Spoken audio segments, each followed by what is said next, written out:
Los seres humanos venimos de una familia. Ella es la célula básica y el gran patrimonio de la humanidad. La familia es una fecunda red de amor. Red de amor. Te invito a que te quedes con nosotros y escuches Familia en Red. Familia en Red. Con Alicia Jiménez de Fernandini. Iniciamos. Me alegra descubrir que nuestro amor es especial, que Dios nos tiene un plan. Él quiere que vivamos siempre, siempre en unidad, dos voluntades y una sola elección.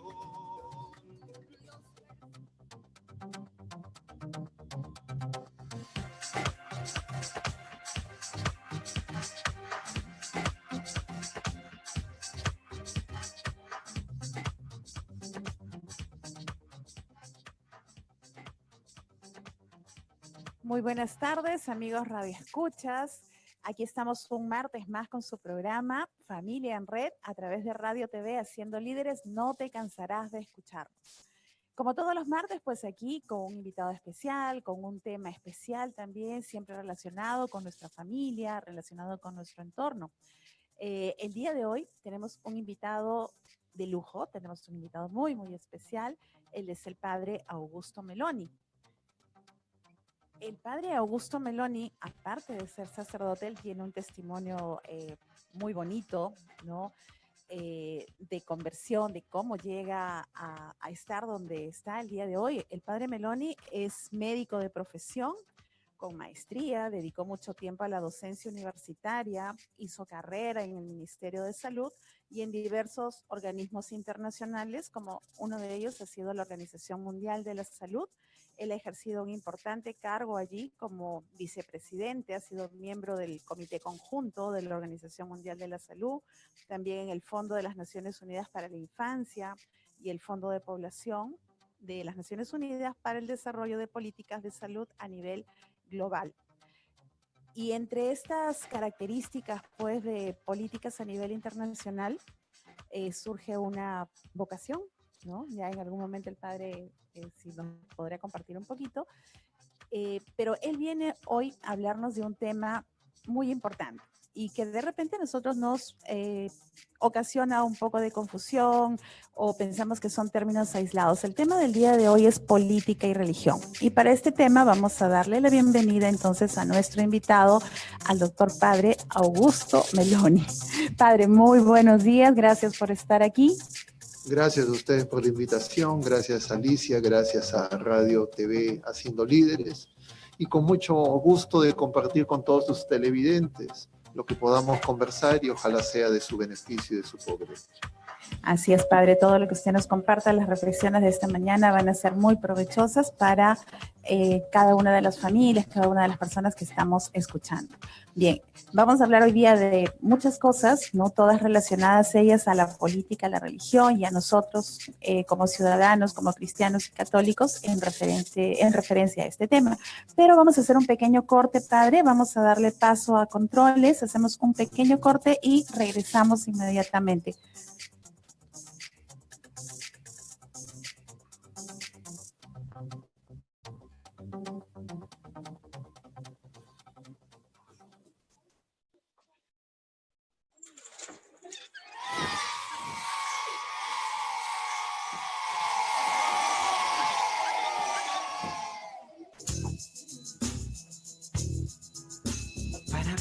El camino a la paz y sembrar esperanza a la tierra.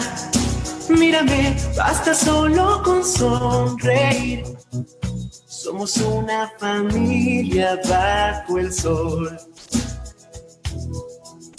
Ten mi mano y apriétala a ti.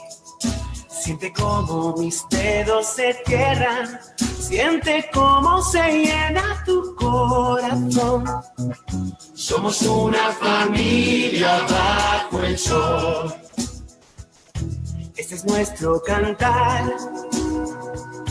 nuestra fuerza en la tierra. Somos seres nacidos para amar. Todos hemos nacido del amor.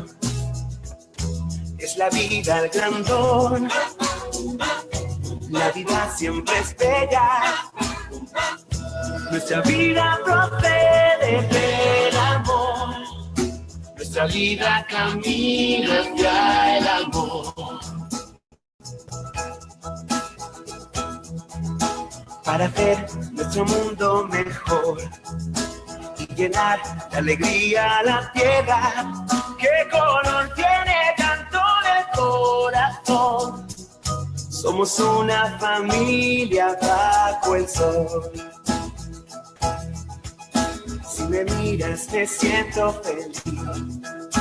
Con tu risa mi alma se alegra. Tu sonrisa es el tema de mi canción. Somos una familia bajo el sol.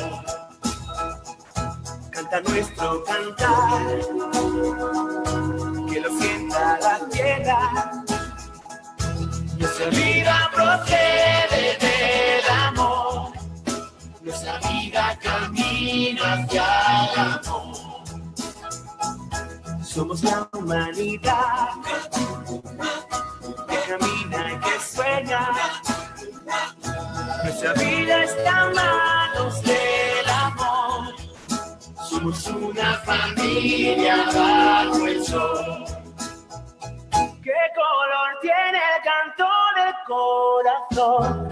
¿Qué color tiene el canto del corazón? ¿Qué color tiene el canto del corazón? Somos una familia bajo el sol.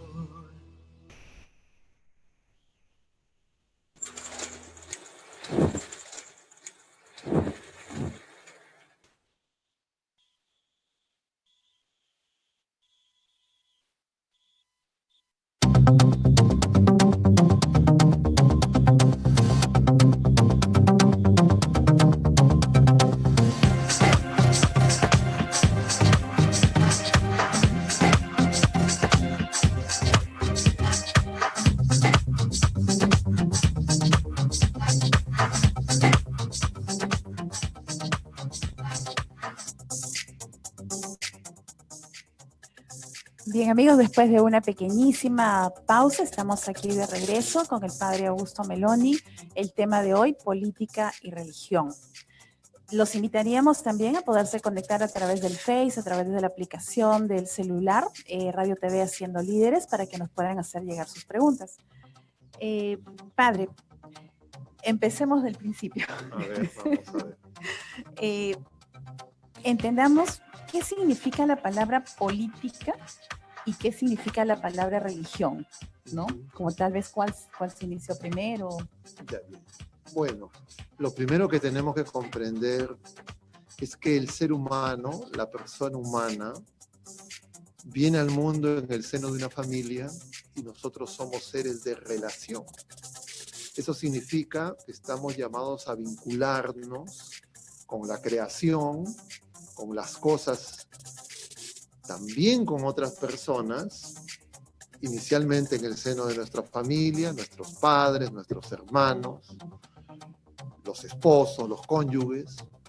Entonces tenemos una multiplicidad de relaciones que progresivamente se van haciendo más complejas, porque las necesidades humanas van creando el convencimiento de que hay muchas cosas que se pueden hacer en común para simplificar y facilitar la vida humana. Entonces, en esa lógica de relaciones humanas interpersonales, en algún momento las familias se agrupan en grupos de familias, en pueblos, en ciudades, y surge la necesidad de la política, es decir, de organizar relaciones y necesidades más complejas que tienen la posibilidad de ser atendidas por un conjunto de familias. Y ahí surge la organización, que inicialmente es muy simple, y un conjunto de decisiones para resolver esos ámbitos que podemos decir en términos generales del bien común, que cada vez se van haciendo más complejos, dan origen a las ciudades, estado, luego a los estados, y en esa dinámica de estados surge la política. Es decir, las familias delegan un conjunto de decisiones para administrar recursos que les signifiquen una vida menos compleja, menos difícil y enfrentar algunos problemas cotidianos que difícilmente se podrían resolver solo por las familias. Por poner un ejemplo para que se entienda esto que puede parecer muy abstracto, por ejemplo, la construcción de un canal de regadío, por ejemplo, la construcción de una vía, de un camino, por ejemplo, problemas de defensa ante los riesgos y amenazas de pueblos vecinos. Entonces van surgiendo un conjunto de responsabilidades y de necesidades que las familias delegan para ser administradas de una manera complementaria y faciliten la vida y la seguridad de las familias, y así es como se da origen al Estado, y en el Estado la dinámica política, es decir, cómo administrar esos recursos que son para el bien común. Entonces tenemos la dimensión de las relaciones interpersonales que en algún momento llegan a la necesidad de organizar un conjunto de actividades para atender necesidades y bienes comunes. Entonces de ahí surgen los estados y la política. Pero el ser humano también tiene otro ámbito de relación. No solo relación con las criaturas y con otras personas humanas criaturas, sino también la relación con el Creador, la relación con lo trascendente, la relación con lo permanente.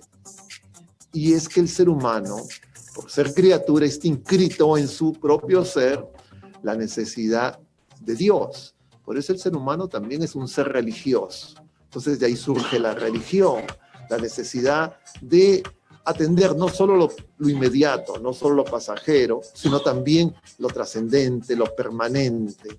Y entonces, en esa dinámica, nosotros podríamos encontrar la relación entre la política y la religión en la propia naturaleza y características de la persona humana, de ser una persona y un ser de relación. Ya, queda claro por allí, ¿no? Entonces definitivamente hay una relación entre lo que es política y religión. Ahora, hay algunos autores que dicen que la religión ha influenciado demasiado en la política en el continente, especialmente en nuestro continente. Bueno, ¿qué tanto es demasiado no y cuál es el punto medio? Es algo que el ser humano va encontrando y va descubriendo en su propia experiencia. Lo concreto es que en ese mundo de relaciones, tanto con otras criaturas humanas para resolver problemas temporales, como en esas necesidades de lo trascendente y lo permanente, el ser humano necesita la verdad. Cuando las relaciones humanas en la política y en el Estado no se vinculan a la verdad, y cuando las relaciones en la búsqueda de la relación con lo trascendente, con el Creador, tampoco se ajustan a la verdad, entonces el ser humano tiene error. Y en esa búsqueda el ser humano permanentemente tiene el deseo de acercarse a la verdad. Eso es lo sano, eso es lo que el ser humano busca. Pero muchas veces esa verdad se ve oscurecida por la propia condición del ser humano, que es una criatura, y digámoslo con todas sus letras, herida por el pecado. Y entonces sujeta a error, débil, frágil. Ahora, a lo largo de la historia, uno puede examinar distintos modelos y distintos tipos. Si nosotros vamos a la historia de la salvación, a la historia que nos revela el designio amoroso de Dios, encontramos, por ejemplo, cómo en el pueblo de Israel, inicialmente, la autoridad política, digamos, era el profeta. Caso podemos ver en el libro de Samuel. Pero en algún momento el pueblo de Israel le reclama al profeta Samuel que querían tener también reyes como los otros países, como los otros pueblos vecinos, que no conocían al Dios de Abraham, al Dios de los patriarcas, y entonces se les designa un rey, pero con la advertencia de que muchas veces estos reyes pueden actuar también injustamente, y entonces se elige a Saúl. Entonces, esta historia no está puesto ahí como un dato simplemente histórico para reflejar y ver lo que ocurre en el pasado, sino para saber que el designio amoroso de Dios va al punto que acompaña al ser humano en todas las dimensiones de su vida humana, incluida la dimensión de relación en la familia, incluida la relación en la dimensión del Estado y la dimensión política. Lo cierto es que sin familia no puede haber un Estado sano, no puede haber una política sana. Y sin la unión del hombre y la mujer en el matrimonio no hay familia. Y esa unión y esa relación en estas distintas dimensiones se hacen la verdad. Y esa verdad no es solamente una verdad pasajera de conveniencia. Es una verdad que debe llevar al crecimiento de la persona humana y entonces descubrir la verdad y reconocernos como criaturas. Sin esa condición, el ser humano puede caer en extremos. Ahora, a lo largo de la historia, obviamente, se va produciendo todo un perfeccionamiento de la experiencia en la peregrinación de la criatura humana. ¿Ha habido extremos o no? Definitivamente, la unión política y religión tiene complejidades muy grandes. Y eso es, creo, una lección en la historia. Es decir, cómo construir la ciudad de Dios y cómo construir la ciudad terrena. En esa dinámica, ¿qué es lo que nos asegura encontrar la medida, la mesura, el equilibrio? La búsqueda de la verdad, la fidelidad a la verdad. Pero cuando los intereses particulares que van adquiriendo un poder que no defiende el interés general, el bien común, se puede hacer que cualquier tipo de relación humana sea manipulada, sea distorsionada. Entonces, sería la condición ideal, digamos, perdón, sería que la política, como usted dice, no, en realidad pensara en el bien común de todas las personas. Así es, para eso existe, para eso se fundó, para eso se creó. Pero cuando algunos grupos particulares toman el control del Estado y de la esfera política, ya sea por su poder económico, que lo asocian a lo político, o ya sea por su importancia religiosa, que también lo pueden asociar a lo político, se tienen excesos que hay que evitar, porque definitivamente la experiencia humana muestra que no es fuente de verdad y no es fuente de bien. Y para eso lo que tenemos que encontrar como clave de operación es que en todas las actividades humanas tiene que haber pues un examen, un control, una vigilancia, porque el ser humano herido por el pecado, cuando se deja de examinar, cuando se deja de evaluar, cuando se deja de controlar, entonces es capaz de cometer muchos errores, muchos excesos y realmente, en términos directos y precisos, barbaridades. Padre, entonces, digamos, en épocas remotas, en los inicios de la humanidad o en los primeros años de nuestra historia, podríamos decir que la política se llevó, digamos, para el fin hacia el cual había sido proyectada, o sea, que era un real servicio hacia las personas a su cargo. Siempre en la política ha habido complicaciones, porque siempre en la distribución de recursos, porque la política se puede ver también como una distribución de recursos, en este caso de recursos de poder. Siempre cuando hay una simetría de recursos, siempre va a haber la tentación de algunas personas, de algunos grupos, de aprovecharse y de beneficiarse de los que no tienen estos mismos recursos. Entonces, originalmente,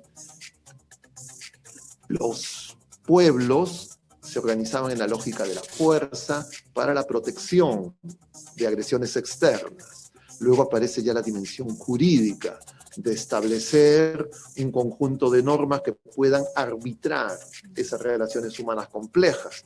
A partir de ahí surge el derecho, y el derecho progresivamente también se va perfeccionando. Se va pasando de una lógica de una justicia ojo por ojo, diente por diente, a una lógica menos cruel, pero siempre buscando el Estado mecanismos de persuasión y de coerción. Y entonces se reconoce la necesidad de esa coerción y las familias, los ciudadanos delegan en el Estado esa capacidad coercitiva para el uso de la fuerza, para mantener la seguridad y arbitrar las relaciones humanas.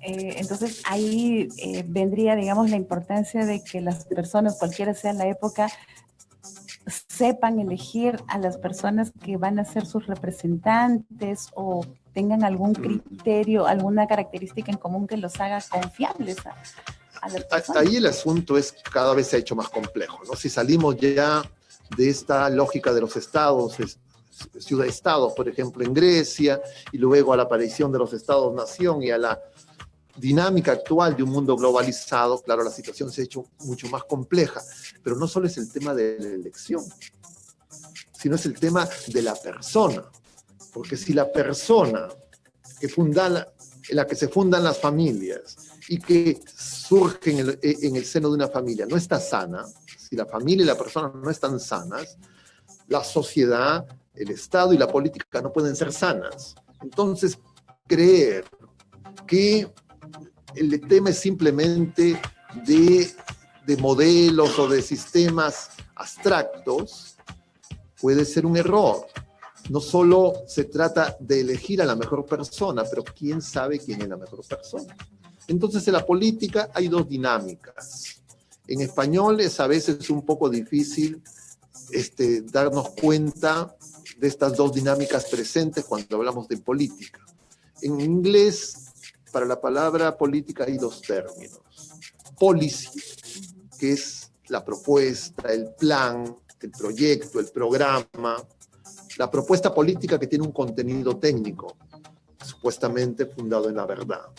Pero está de otro lado también el politics, es decir, las relaciones de poder, de intereses, de conveniencias entre los distintos actores sociales, fuerzas sociales que intervienen en la dinámica de la política para administrar ese bien común en función y en relación a las necesidades de las mayorías o en relación a su interés particular o de grupo. Entonces, obviamente, en la lógica de las elecciones, de las personas que asumen estas responsabilidades, tenemos que hay una asimetría en los recursos políticos y los recursos económicos de los actores sociales que intervienen. Y además, ahora más que antes y cada vez más, todo el peso de estos medios que sirven para informar o desinformar a los supuestos ciudadanos para que tengan la mejor elección. Entonces, hay un tema de transparencia y de opacidad también muy presente en las dinámicas de poder, identificado por las ciencias sociales, la politicología, etcétera, desde hace mucho tiempo. Entonces, sabemos que la política, como otros campos humanos en la esfera social, es un tema complejo. Y entonces, lo que es ciencia es una parte muy pequeña, porque las relaciones que se conocen son parciales. Y además, las personas tienen multiplicidad de motivaciones para elegir. Y lo importante es que para cualquier decisión y participación en decisiones, yo tengo que tener un costo de oportunidad de información, porque no es lo mismo la información y la calidad de las decisiones de personas informadas con la verdad, de personas manipuladas con la propaganda. Entonces hace esta realidad muy compleja, difícil de poder analizar con técnicas, entre comillas, químicamente puras o neutras, porque hay el tema del poder y del interés. Entonces, considerar estas dos dinámicas, del politics y del policy, son indispensables. Cada vez se hace más compleja el poder visualizar, ¿no? Este término de política en nuestra época. Bien, padre, vamos a irnos a un pequeño corte, vamos a regresar en el siguiente bloque, invitamos a nuestros amigos a escuchar unos momentos, a escuchar por unos minutos unas canciones que les vamos a poner, siempre nuestras canciones con temas de familia que nos llevan a la reflexión, que nos llevan a pensar. Y nos vamos entonces de este primer bloque con las ideas que nos acaba de transmitir el padre Augusto. Los invitamos al siguiente bloque.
Camino a la paz y sembrar esperanza a la tierra.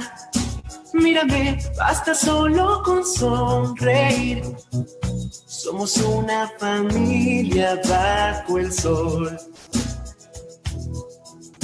Ten mi mano y apriétala a ti. Siente como mis dedos se cierran. Siente cómo se llena tu corazón. Somos una familia bajo el sol.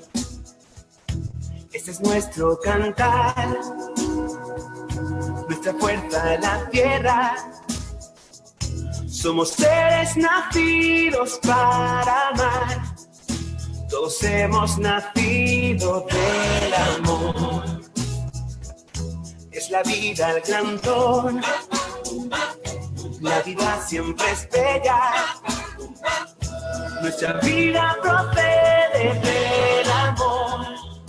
Nuestra vida camina hacia el amor. Para hacer nuestro mundo mejor y llenar de alegría la tierra. ¿Qué color tiene canto del corazón? Somos una familia bajo el sol. Si me miras me siento feliz. Con tu risa mi alma se alegra. Tu sonrisa es el tema de mi canción. Somos una familia bajo el sol. Canta nuestro cantar, que lo sienta la tierra. Nuestra vida procede del amor. Nuestra vida camina hacia el amor. Somos la humanidad que camina y que sueña. Nuestra vida está en manos del amor. Somos una familia bajo el sol. ¿Qué color tiene el canto del corazón? ¿Qué color tiene el canto del corazón? ¿Qué color tiene el canto del corazón? Somos una familia bajo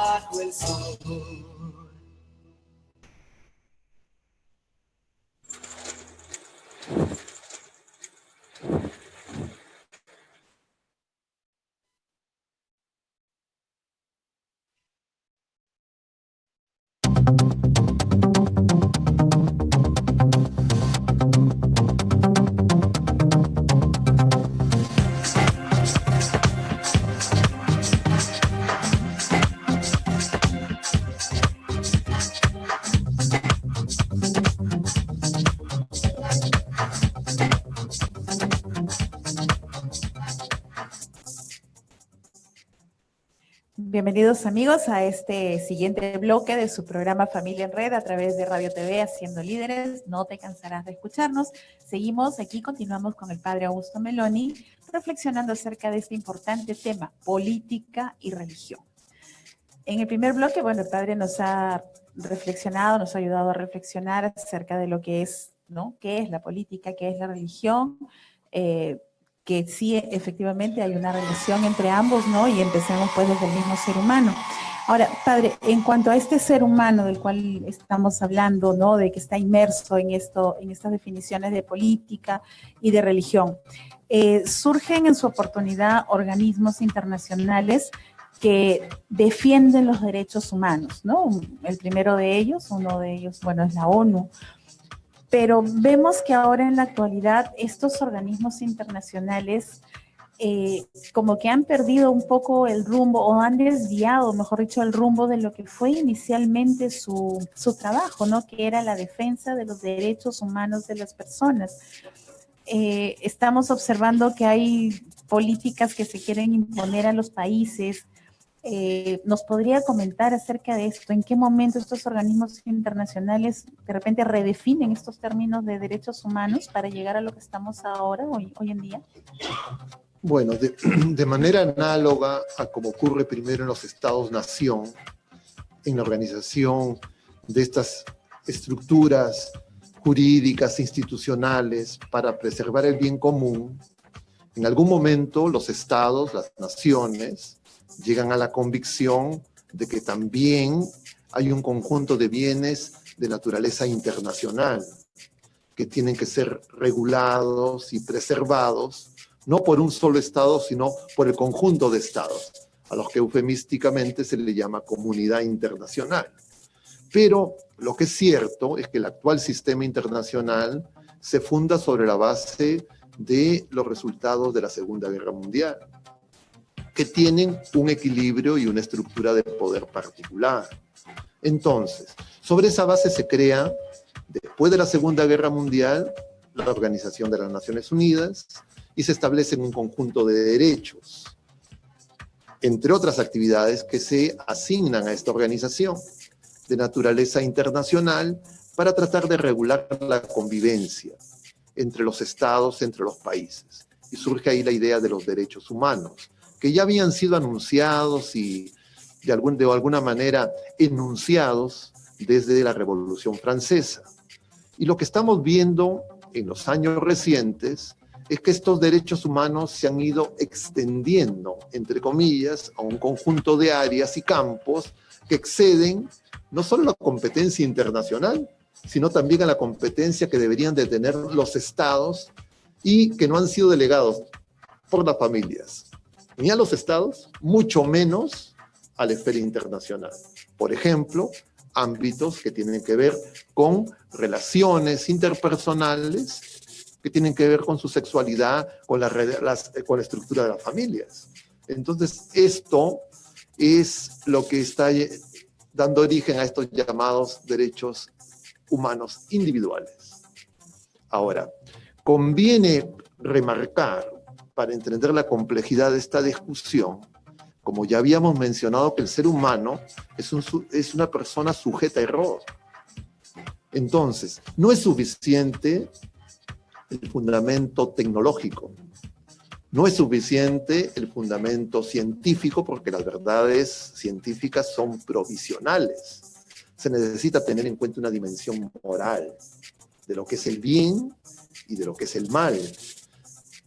Pero todo este conjunto de comprensiones y de valores que necesita tener la persona, la familia, la sociedad, el Estado, la dinámica de relación internacional necesita reconocer la verdad Y la verdad es que somos criaturas. Y como criaturas necesitamos una relación primordial con Dios.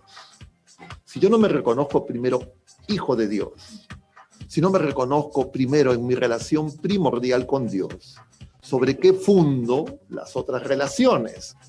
Que no sean fundadas en la conveniencia, en el interés particular, en el poder o en la manipulación.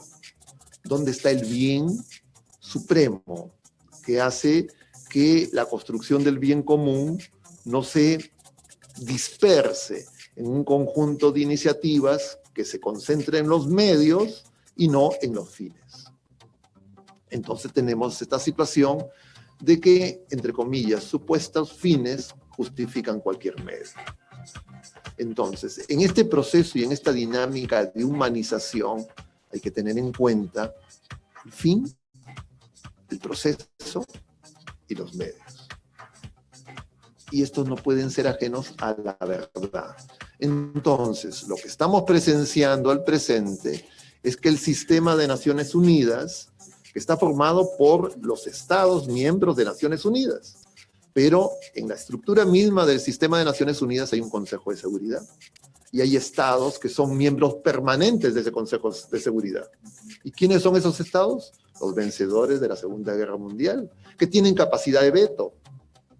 Los otros estados no son miembros permanentes, hay algunos que rotativamente todo el conjunto de estados se hacen miembros transitorios, pero definitivamente Naciones Unidas tiene un conjunto de áreas donde entra a dirimir y otras donde se abstiene.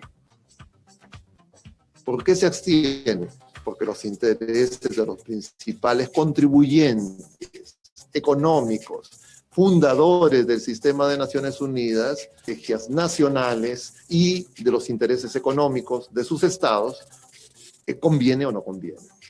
Entonces, tenemos una relación que obviamente ahora ha hecho la política mucho más compleja, porque muchos de los problemas y de los asuntos que se discuten como cuestiones sociales y como cuestiones de Estado, es decir, como problemas políticos en los países, no son puestos por los ciudadanos y los problemas y necesidades de los ciudadanos, sino que vienen de fuera. Y el ejemplo lo tenemos en el Perú muy claramente. ¿Cuál era la demanda de la población peruana? Seguridad, el tema de la violencia, pero vemos que muchos grupos políticos y actores políticos toman como su interés problemas que no están en la agenda de las familias y de las personas y distraen su esfuerzo, sus recursos, porque son personas pagadas por los ciudadanos para atender esos problemas y esas necesidades y se descuidan otros. Siempre hay un costo de oportunidad. Igual con los medios de comunicación social, que hacen por esta dinámica compleja en este mundo globalizado que las cuestiones sociales ya no sean producto de las reivindicaciones ciudadanas, sino que son muchas veces propuestas e iniciativas que en laboratorio, en el sistema internacional, se imponen, como bien has dicho, a los países que no tienen una posición de liderazgo, sino una situación subordinada dentro del sistema internacional. Y esa posición subordinada, padre, es por características económicas. Fundamentalmente por una situación de poder económico, político, tecnológico, material. Entonces no es lo mismo el peso que tiene en Naciones Unidas los países africanos, los países latinoamericanos, que los países miembros del Grupo de los 7. Entonces, igual, dentro del Consejo de Seguridad, no es lo mismo el poder de los países miembros del Consejo de Seguridad, miembros permanentes, que el resto de los países miembros de Naciones Unidas. Entonces, ¿y por qué es eso? Porque efectivamente estos países son los que han promovido Naciones Unidas, son los principales contribuyentes que pagan a los funcionarios que trabajan en Naciones Unidas, y cuando las normas y las directrices que Naciones Unidas propone están contrarios a sus intereses, sencillamente los ignoran o los modifican.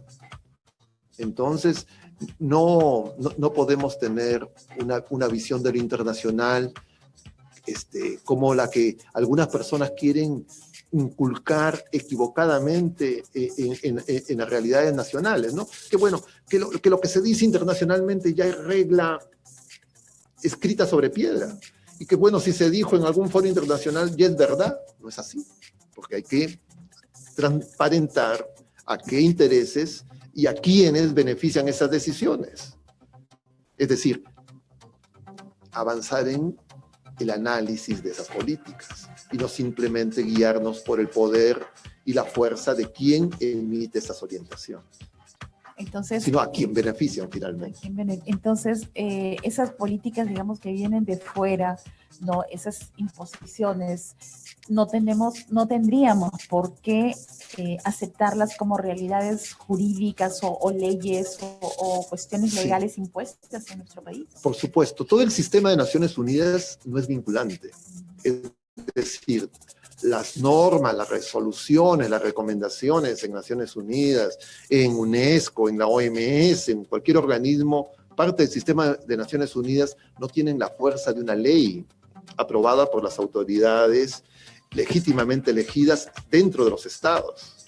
Sin embargo, algunas veces, con la fuerza y la presión de los medios de comunicación social y de algunas personas interesadas, se quiere presentar a estas decisiones como si fueran decisiones de cumplimiento obligatorio. Dentro de todo el sistema internacional, las únicas decisiones que pueden ser vinculantes serían las decisiones a las que los estados voluntariamente se sometan, de manera expresa, por leyes expresas, dentro de tratados internacionales, no en la participación de reuniones consultivas, recomendaciones o exhortaciones. Por ejemplo, para decirlo de manera más explícita, dado que es un tema coyuntural en el Perú y en otros lugares, todas las decisiones y resoluciones de, por ejemplo, la cumbre de Pekín, ninguna de ellas es vinculante. Y nosotros no tendríamos por qué, entre comillas, pensar que si no atendemos esas recomendaciones, estamos fuera del sistema internacional. Es más, el principal contribuyente del sistema de Naciones Unidas no se somete a ninguno de estos acuerdos internacionales. Salvo, como usted dice, cuando el país firma, comprometiéndose a aceptar. Ese sería, digamos, el mecanismo que podría hacer que un Estado asuma esas orientaciones porque las considera positivas, ¿cierto? Entonces, dentro de las normas vinculantes para los estados están lo que se llaman tratados internacionales ratificados por los congresos o las cámaras legislativas en los países. Aquí tenemos unas preguntas, padre. A ver, ¿qué postura debería tomar la Iglesia frente a la política? La Iglesia es el conjunto de bautizados. Y entonces, dentro de los bautizados, la Iglesia Católica tiene lo que se conoce como el clero y los laicos. El clero en la Iglesia Católica no tiene mandato para participar directamente en actividades políticas. Puede dar su orientación en la búsqueda del bien común. Los llamados a participar en política son los laicos, porque son las personas que pueden mantener esta diferencia entre lo que es la Iglesia y lo que es la dimensión del Estado y la política, sin confusión. Entonces, los laicos están llamados a participar en la política, porque tienen que hacerse cargo de las necesidades temporales. El problema es la incoherencia en sus convicciones religiosas y sus convicciones políticas. Entonces, por ejemplo, un creyente bautizado, miembro de la Iglesia Católica, que defiende el aborto. Es una incoherencia insultante, porque la vida, desde su vida de fe, sabemos que es una vida de una alta dignidad y de valor sagrado. Entonces, el problema, por eso nosotros lo remitíamos al tema de la verdad, que era la manera de expresar el tema de la coherencia. El ser humano, conforme va siendo más compleja su vida, tiende a fragmentar sus comprensiones de la realidad y muchas veces tiene dificultades para tener una vida coherente, porque ve fragmentos de sus necesidades, de su comprensión y de la realidad. Y como estas se presentan secuencialmente en el tiempo como proceso, muchas veces pueden tener contradicciones que llevan a la incoherencia. Por eso se necesita una formación que no solo tiene que ser cívica, no solo tiene que haber información, se necesita una formación moral y una formación. Fe y razón son necesarias para la verdad.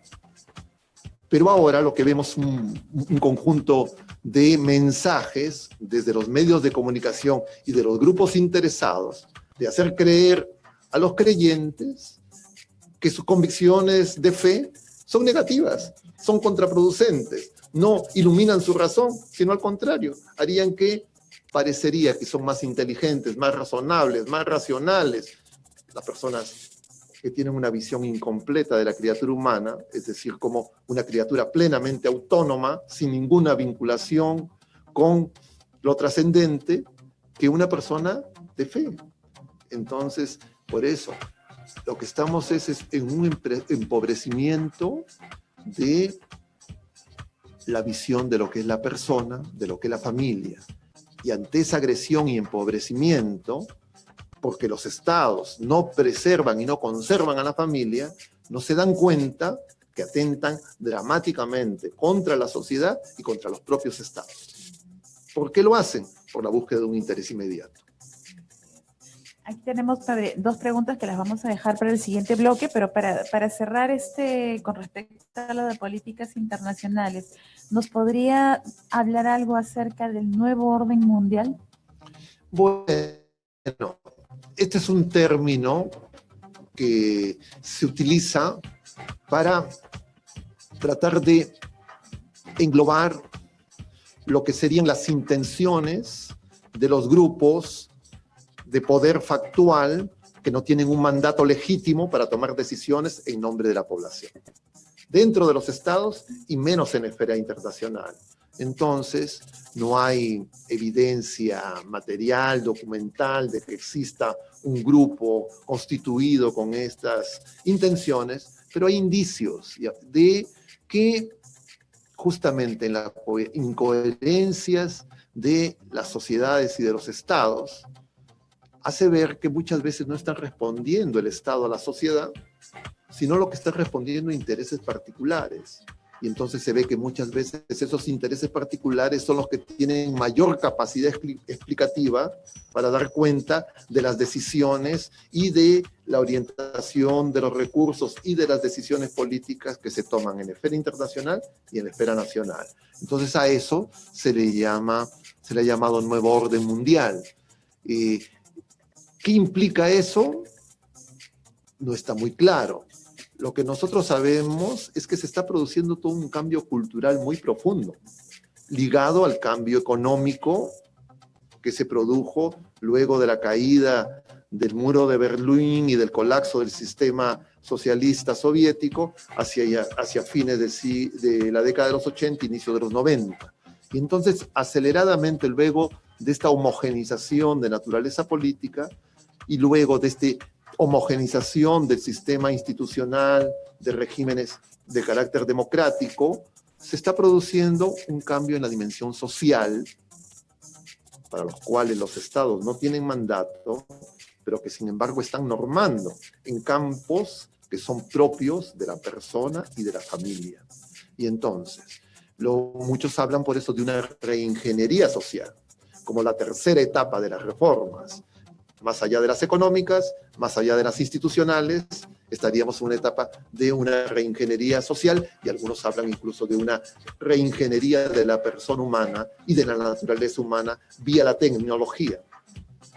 Entonces, cuando uno ve que estas decisiones no han sido delegadas no han sido explícitamente mandadas a los servidores públicos, a las instancias del Estado, sino que vienen por un conjunto de medidas y decisiones promovidas por medios de comunicación social y con mucha publicidad, entonces muchas personas con razón por eso hablan de un nuevo orden mundial que estaría intentando crear un monismo político, económico, cultural, yo diría religioso, pero no una religión fundada en lo trascendente, sino fundada en lo inmediato, fundada en lo tecnológico y en el poder económico. Es decir, una religión sin Dios, una religión sin trascendencia.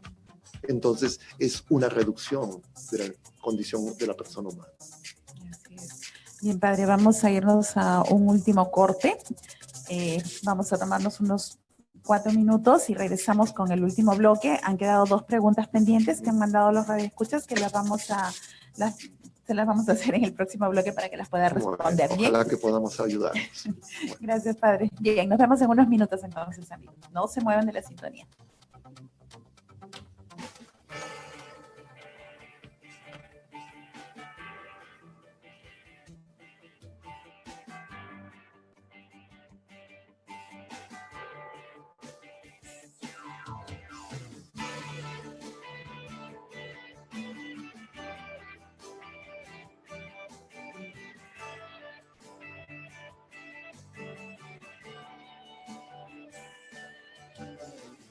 Empecé a vivir, aquí empecé a soñar, a hablar y a caminar, aquí aprendí a rezar, a conocer la fe para enfrentar mis miedos. Aquí sentí el calor de mi primer amor, de mi mejor mujer, que todo lo entregó y llena de ilusión, formó en su ser mi cuerpo. Aquí escuché la voz de un gran Señor que me enseñó a luchar y a conocer a Dios, tratando por igual a todos los demás, sin sentirse inferior ni superior jamás, que siempre predicó con el ejemplo. Es la familia, fuerza y unidad, es el cimiento.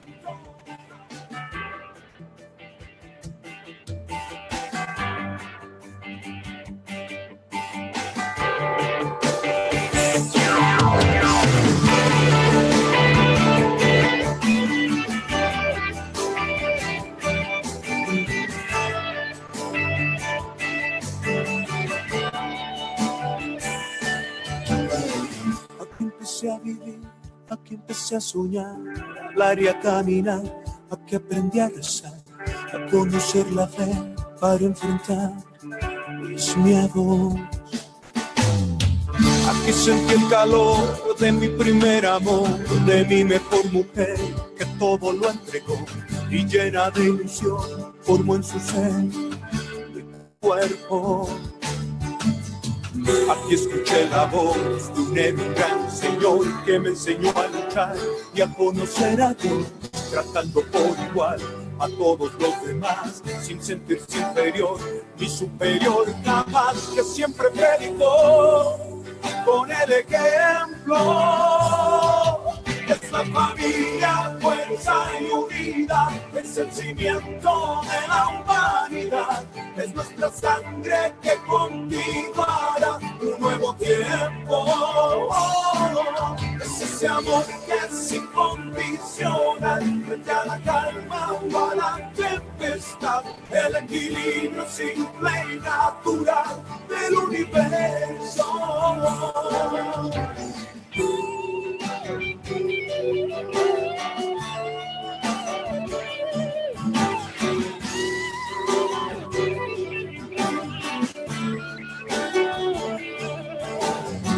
Aquí me equivoqué, aquí me tropecé, confieso que dudé cuando me vi caer, pero encontré la luz en el consejo fiel de un buen hermano.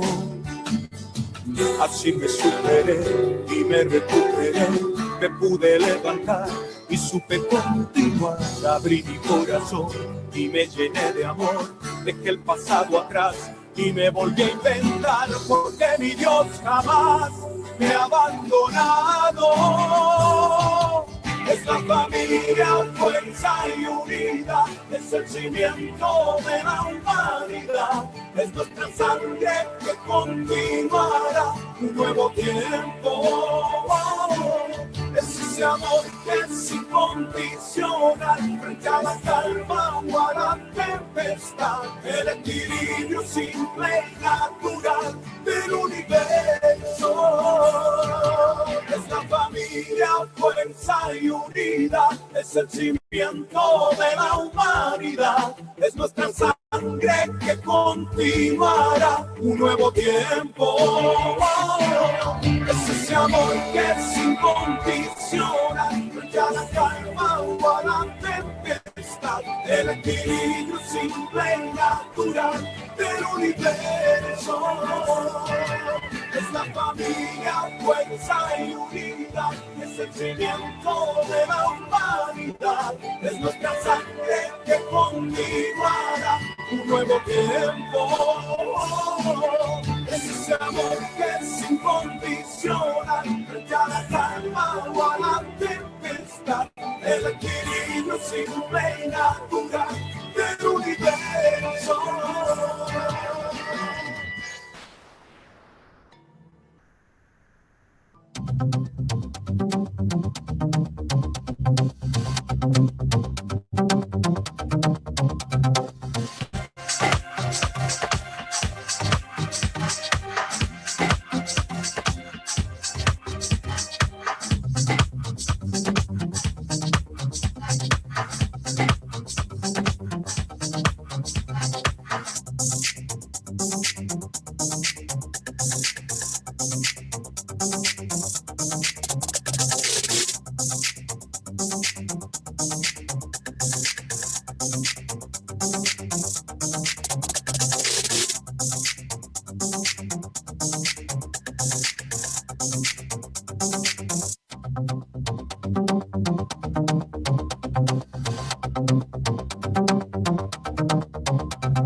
Bien, amigos, estamos aquí de regreso ya en el tercer y último bloque, aquí en su programa Familia en Red, con nuestro invitado especial, el padre Augusto Meloni, que nos está haciendo una reflexión, pero excelente acerca de esta realidad que vivimos nosotros como seres humanos dentro de una sociedad, ¿no? Y que nos interesa la política, pero también como seres humanos nos interesa ese nivel trascendente, ¿no? Que es nuestra relación con Dios.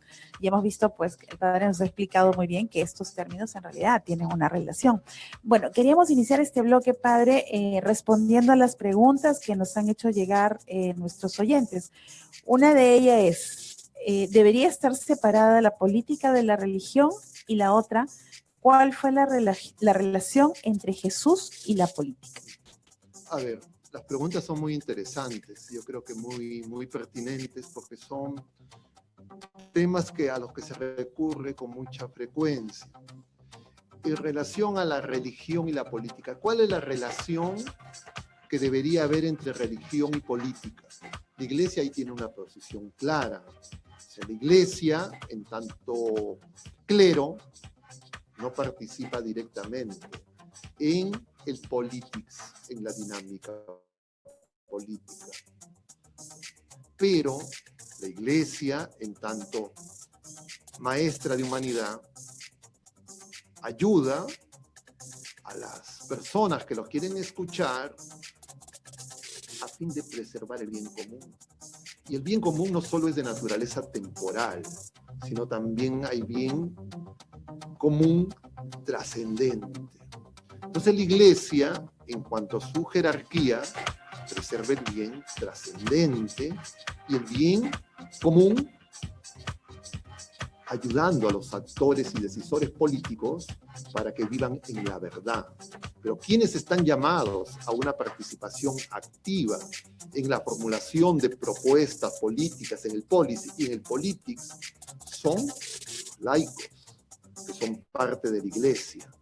La Iglesia es una institución que tiene mucho que enseñar, por eso es maestra de humanidad, porque justamente ha vivido, luego del colapso que se produjo la caída del Imperio Romano, fue la reserva que permitió mantener la institucionalidad, el saber, la ciencia y la tecnología que había acumulado la humanidad. La Iglesia fundó las primeras universidades. Las universidades son producto de la Iglesia. Sin embargo, la Iglesia ha aprendido que la relación de los estados y sus ciudadanos es una relación que tiene que tener una dinámica, que tiene una autonomía relativa, en donde esa autonomía se ejerce con la verdad. Esa autonomía lleva al bien y al bienestar de las personas. Pero cuando esa autonomía se aparta de la verdad, no puede defender el bien común y entonces es capturada, distorsionada y manipulada por intereses parciales, particulares y de los grupos de mayor poder. Y esa es la historia de la humanidad. Pero la humanidad va haciendo esta peregrinación y de alguna u otra manera va aprendiendo, va comprendiendo cuál es la mejor relación y cada estado está llamado a encontrar esa forma de convivencia entre los ciudadanos que cada vez tengan mayor formación, mayor conciencia y mejor capacidad de tomar decisiones para el bien del conjunto de la sociedad. Entonces la Iglesia, por supuesto, en eso acompaña, porque la Iglesia no es una institución, no es una realidad que está fuera de la dinámica temporal. La Iglesia peregrina también. ¿Y la relación, padre, de Jesús y la política? Por eso Jesús no se inmiscuye en el politics. Cuando a Jesús le presentan para hacerle una trampa, dice el Evangelio, para ponerlo a prueba, le dicen si es que es legítimo pagar o no pagar impuestos. Entonces Jesús les dice, den un denario. Les muestra el denario, le dice la imagen de quién está aquí. Y entonces le dicen, es del César. Y Jesús dice, dar al César lo que es del César y dar a Dios lo que es de Dios. Eso no significa, porque la pregunta es, ¿qué es del César? Del César es el denario, donde es su imagen. Pero la persona humana no es del César. La persona humana, la criatura humana, es una criatura que vive en un mundo de relaciones y no puede establecer relaciones esquizofrénicas con el mundo temporal y con otras criaturas humanas y con su creador.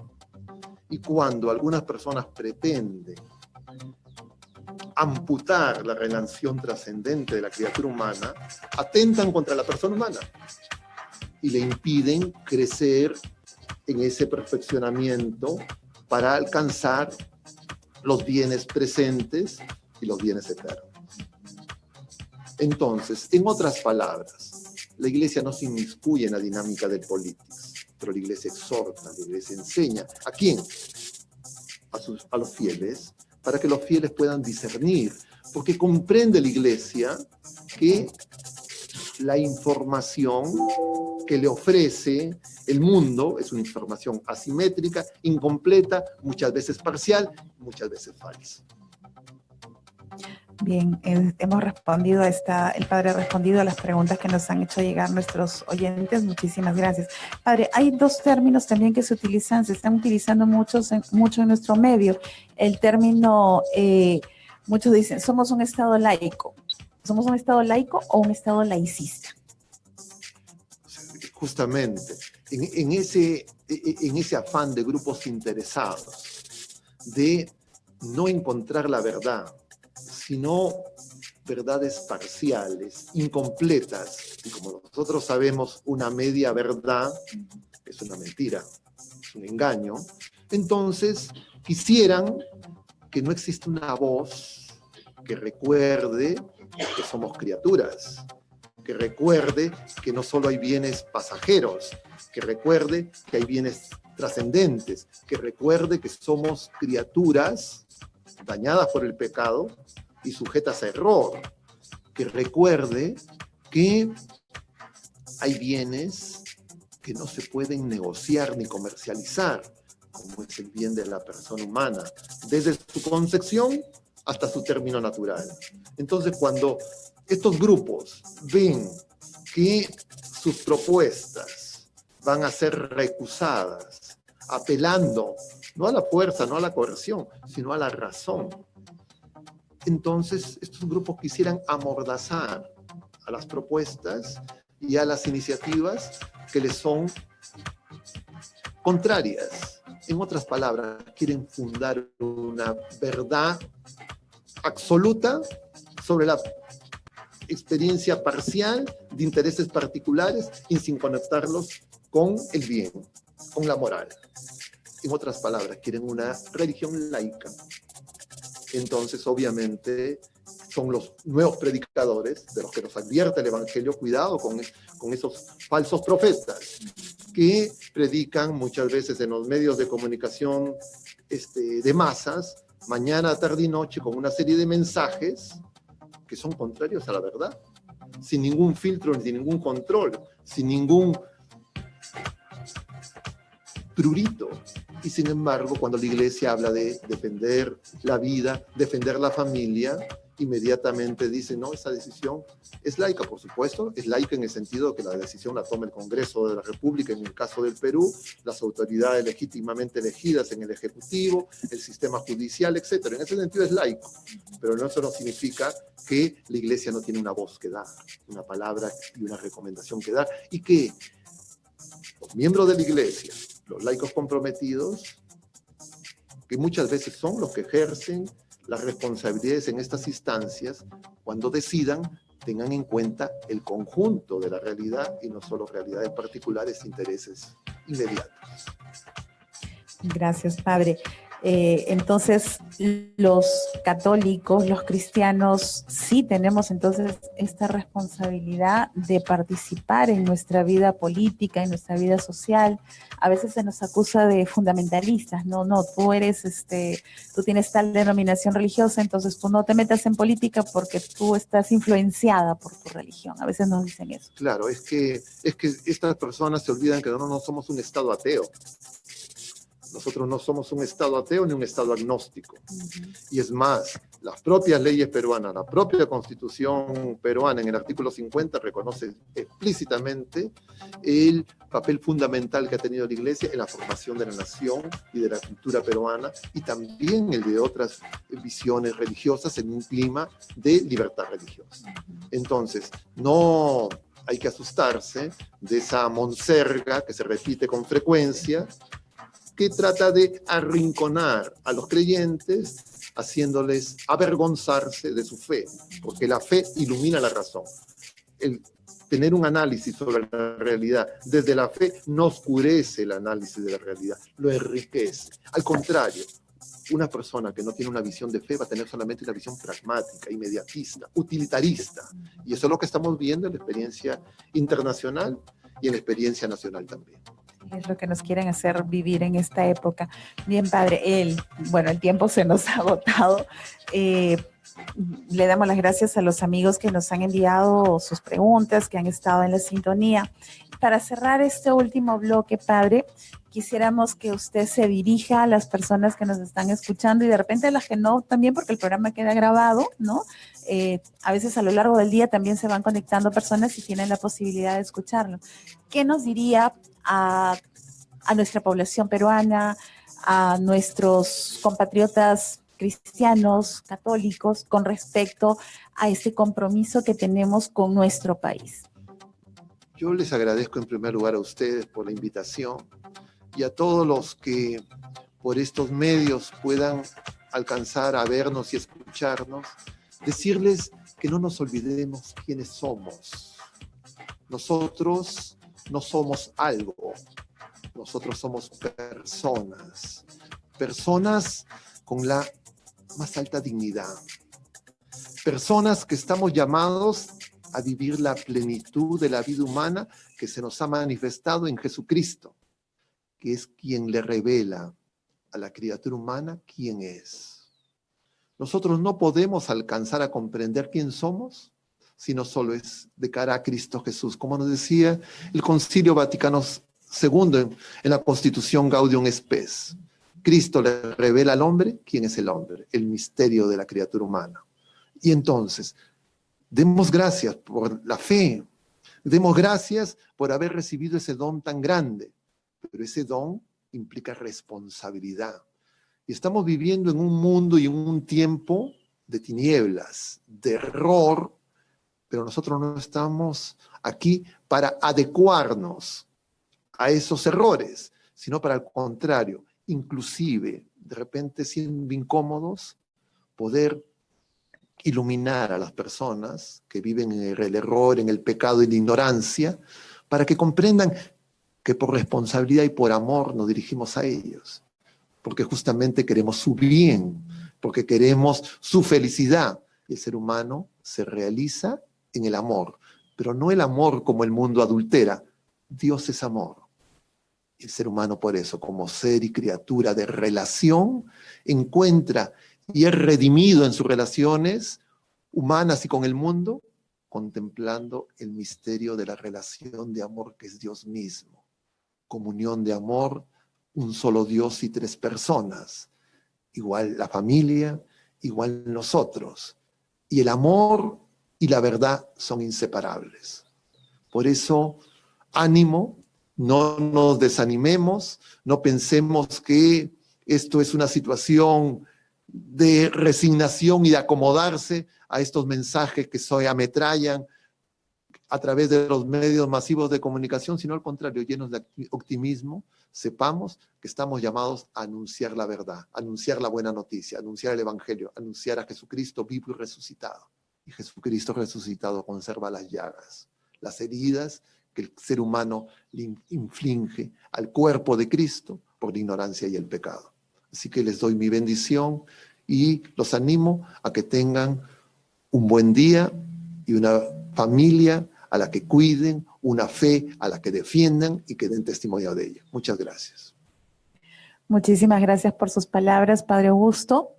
Le agradecemos también por haber estado aquí con nosotros en esta media mañana, por el tiempo que nos ha dedicado y sobre todo por estas palabras, por esas reflexiones que son muy reales, son muy ciertas, y que el hecho de que pertenezcamos a alguna denominación religiosa no quiere decir que nos tenemos que apartar del mundo, sino que tenemos que estar en contacto con esas realidades temporales que usted nos ha mencionado. Muchísimas gracias, Padre, y esperamos tenerlo en otra oportunidad. Y bien, esto ha sido todo por el día de hoy. Nuestro programa ha llegado a término. Les damos las gracias a todos aquellos que nos han estado escuchando y los invitamos a conectarse a su programa Familia en Red el próximo martes, también con un tema relacionado a la familia. Pero no perdamos la sintonía de nuestro canal, ¿no? El próximo, el día de mañana, el día de hoy, me dicen en controles.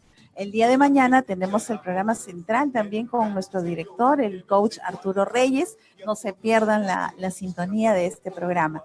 Bien, entonces nos vemos la próxima semana. Que tengamos una buena tarde, una bendecida tarde y en familia. Muchísimas gracias, amigos. Se despide su amiga Alicia Jiménez de Fernandini. Será hasta el próximo martes. Muchísimas gracias por su sintonía. Hasta luego.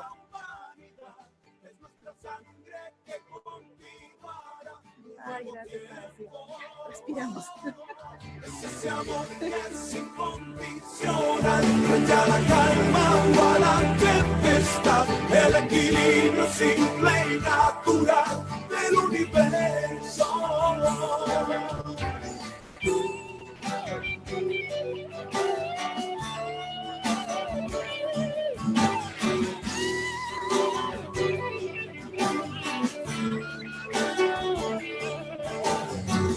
Aquí me equivoqué, aquí me tropecé, Confieso que dudé cuando me vi caer, pero encontré la luz en el consejo fiel de un buen hermano.